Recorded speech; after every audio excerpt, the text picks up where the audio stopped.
Technical assistant men's 2021 दोन क्रमवार संख्यांच्या वर्गातील फरक 31 आहे, तर त्या संख्या कोणत्या?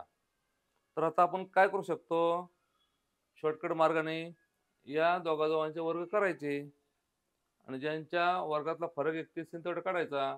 13चा वर्ग 170, 14चा 196, 169, 15चा 225, 14चा 196, 16चा 256, 225, 17चा 289, 256. आता बघायचं आपण ह्याचे वजन करून. त्यांची किती वजाबाकी 31 आहे. मग शेवट 1 आहे. इथं शेवट एकाची शक्यता नाही. इथं मग शेवट एकाची शक्यता नाही. इथं येऊ शकतो एक शेवट. इथं मग इथं 3 येऊ शकतो शेवट. पहा मग शक्यतो ह्याच्यावर बघायचं. 7 5 गेले 1 3 आलं उत्तर 31. मग संख्या कोणत्या आल्या? 256 225. म्हणजे याचं किती वर्गमूळ आहे? 16 आणि हे 15. तर त्या संख्येला 15 व 16 हे उत्तर आलं की 15 आणि 16 दोन क्रमवार संख्या आहेत आणि त्यांच्या वर्गातला फरक 31 आहे. पण हे झालं की पर्याय आहेत म्हणून उत्तर आपण तिथं मांडून बघितलं ते. पण ही गणिताची शास्त्रीय पद्धत नाही. गणित सोडवण्याची ही खरी पद्धत नाही की पर्याय घेऊन पाहायचा, बघायचं आणि जे उत्तर ते देऊन टाकायचं. ही खरी पद्धत नाही. तर खरे आपल्याला गणिताच्या नियमाने उत्तर काढता आलं पाहिजे. तर काय करायचं मग? दोन क्रमवार संख्यांच्या वर्गातला फरक 31 आहे. क्रमवार संख्या कशी असते? एक एकाने वाढते. मग ही संख्या जर x असेल त्याच्या पुढच्या होणार x अधिक 1. पहिली संख्या x, त्याच्या पुढच्या कोणत्याही x अधिक 1.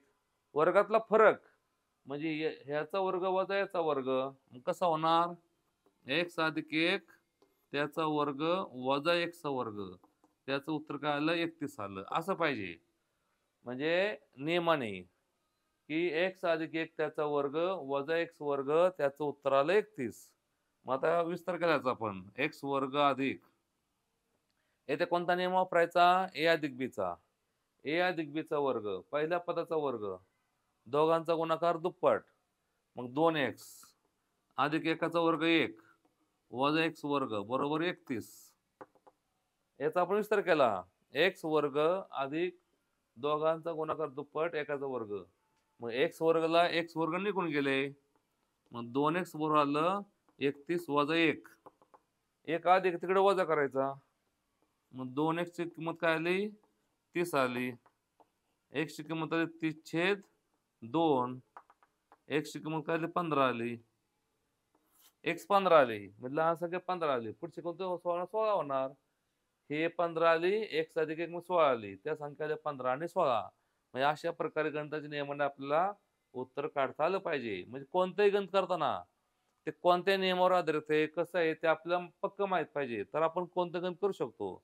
जर पर्याय दिले म्हणून ठीक आहे, नसते पर्याय दिले तर आपल्याला काढता आलं पाहिजे ना. गणिताच्या नियमाने उत्तर हे सोडवलं आलं पाहिजे. उत्तर आले 15 आणि 16.